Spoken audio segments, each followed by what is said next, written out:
Hello friends, welcome to Prema recipes. ಇವತ್ತು ನಾವು home made chicken ಕಬಾಬ್ ಮಾಡೋದು ನೋಡ್ಕೊಳ್ಳೋಣ.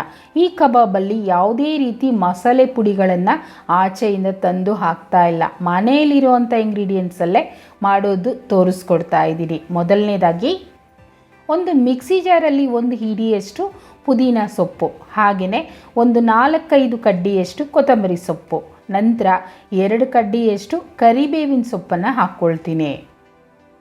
ಹಾಗೆಯೇ 2 ಇಂಚಷ್ಟು ಚಕ್ಕೆ, ನಂತರ 8 ಅಥವಾ 9 ಲವಂಗನ ಸೇರಿಸ್ಕೊಳ್ತೀನಿ. ನಂತರ 1 ಟೇಬಲ್ ಸ್ಪೂನಷ್ಟು ಮೆಣಸು ಅಷ್ಟೇ ಒಂದು ಸ್ವಲ್ಪ ಹೆಚ್ಚಿಗೆ ಹಾಕ್ಕೊಳ್ಳಿ. ಹಾಗೆಯೇ ಖಾರಕ್ಕೆ 5 ಅಥವಾ 6 ಹಸಿಮೆಣಸಿನ್ಕಾಯನ್ನ ಸೇರಿಸ್ಕೊಳ್ತಾ ಇದ್ದೀನಿ.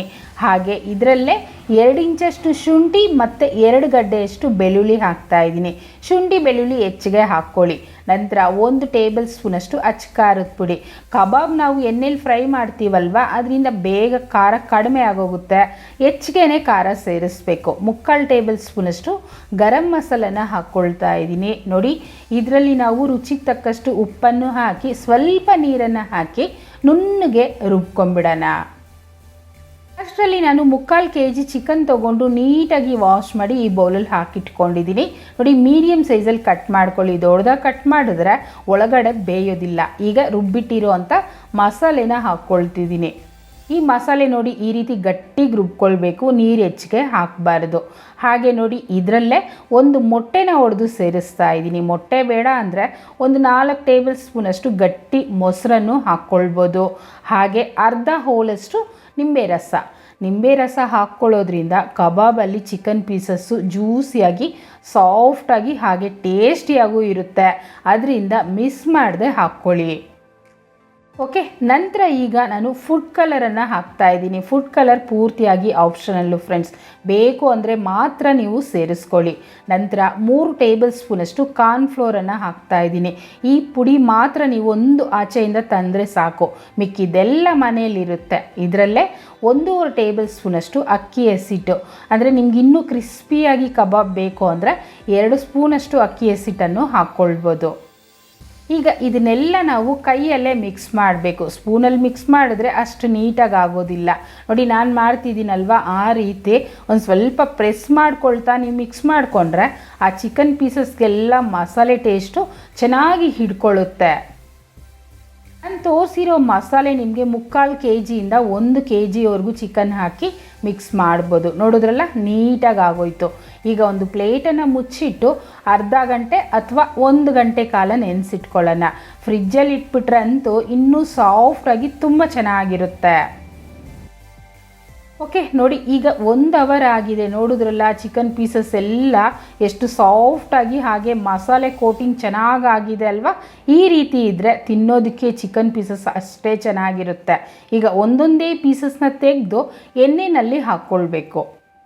ಎಣ್ಣೆ ನಾವು ತುಂಬಾ ಕಾಯಿಸಬಾರ್ದು, ಹಾಗಂತ ಕಡಿಮೆನೂ ಕಾಯಿಸಬಾರ್ದು. ಇದನ್ನು ಮಾತ್ರ ನೀವು ನೆನಪಲ್ಲಿ ಇಟ್ಕೊಳ್ಳಿ. ತುಂಬ ಕಾಯಿಸ್ಬಿಟ್ರೆ ಮೇಲೆಲ್ಲ ಸೀದೋಗುತ್ತೆ, ಒಳಗಡೆ ಹಸಿ ಹಸಿ ಇರುತ್ತೆ. ನೀವೇನಾದರೂ ಎಣ್ಣೆ ಸರಿಯಾಗಿ ಕಾಯಿಸಿಲ್ಲ ಅಂದರೆ ತುಂಬ ಮೆತ್ತಗಾಗೋಗುತ್ತೆ ಕಬಾಬು. ನಾನು ತೋರಿಸ್ತಿದ್ದೀನಲ್ವ, ಈ ರೀತಿ ಇರಬೇಕು. ಕಡಾಯಲ್ಲಿ ಎಷ್ಟು ಇಡಿಸುತ್ತೋ ಅಷ್ಟು ಪೀಸಸ್ನ ಹಾಕ್ಕೊಳ್ಳಿ. ನಂತರ ನೋಡಿ, ಇದ್ರ ಮೇಲೆ ನೊರೆ ಇದಲ್ವ, ಇದೆಲ್ಲ ಕಡಿಮೆ ಆದರೆ ನಮಗೆ ಚಿಕನ್ ಪೀಸಸ್ ಅದಾಗದೇ ಬಿಟ್ಕೊಂಬರುತ್ತೆ.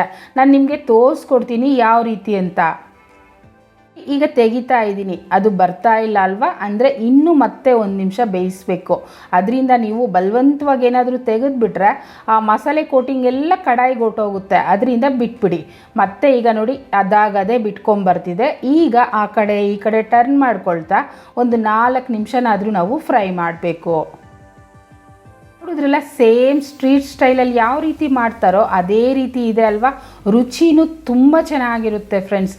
ಈಗ ಇದನ್ನು ತೆಗೆದು ನಾನೊಂದು ಪ್ಲೇಟಲ್ಲಿ ಹಾಕಿಟ್ಕೊಳ್ತೀನಿ. ಈ ಕಲರ್ ಬಂದರೆ ಕರೆಕ್ಟಾಗಿರುತ್ತೆ. ನಾನು ಆಲ್ರೆಡಿ ಕಬಾಬ್ ಪೌಡರಲ್ಲಿ ಯಾವ ರೀತಿ ಕಬಾಬ್ ಮಾಡೋದು ಅನ್ನೋ ವಿಡಿಯೋನೂ ಹಾಕಿದ್ದೀನಿ. ಎಂಡ್ ಸ್ಕ್ರೀನಲ್ಲಿ ಹಾಕ್ತೀನಿ, ಅದನ್ನು ಕ್ಲಿಕ್ ಮಾಡಿ ಆ ರೀತಿ ಬೇಕು ಅಂದರೂ ನೀವು ಮಾಡ್ಕೊಳ್ಬೋದು. ಈಗ ಮತ್ತೆ ಇನ್ನೊಂದು ಟ್ರಿಪ್ಪನ್ನು ಹಾಕ್ಕೊಳ್ತೀನಿ. ಅಂದರೆ ನಾವು ತೊಗೊಂಡಿರೋದು 3/4 kg ಚಿಕನ್ ಅಲ್ವಾ, ಒಂದು 3 ಸಲನಾದರೂ ನಾವು ಹಾಕಬೇಕಾಗುತ್ತೆ. ಅಂದರೆ ಈ ಕಡಾಯಲ್ಲಿ 1/4 kg ಅಷ್ಟು ಇಡಿಸುತ್ತೆ. ನೀವು ನೋಡ್ಕೊಂಡು ನೀವು ಹಾಕ್ಕೊಳ್ಳಿ. ಓಕೆ, ಇದು ಸಹ ನಮಗೆ ರೆಡಿ ಆಗೋಯ್ತು. ಎಷ್ಟು ಸುಲಭವಾಗಿ ಮಾಡ್ಬೋದಲ್ವಾ, ಅಷ್ಟೇ ರುಚಿಯಾಗಿರುತ್ತೆ. ನೋಡ್ತಿದ್ರೆ ನನಗಂತೂ ಈಗಲೇ ತಿನ್ನಬೇಕು ಅನ್ನಿಸ್ತಿದೆ. ಖಂಡಿತ ಫ್ರೆಂಡ್ಸ್, ಒಂದ್ಸಲ ಟ್ರೈ ಮಾಡಿ ನೋಡಿ, ಹೇಗೆ ಬಂತು ಕಮೆಂಟ್ ಮಾಡಿ. ಹಾಗೆ ಲೈಕ್ ಮಾಡಿ, ಶೇರ್ ಮಾಡಿ. ನಂತರ ಚಾನೆಲ್ನ ಸಬ್ಸ್ಕ್ರೈಬ್ ಮಾಡಲಿಲ್ಲ ಅಂದರೆ ಮೊದಲನೇದಾಗಿ ಸಬ್ಸ್ಕ್ರೈಬ್ ಮಾಡ್ಕೊಳ್ಳಿ. Thanks for watching.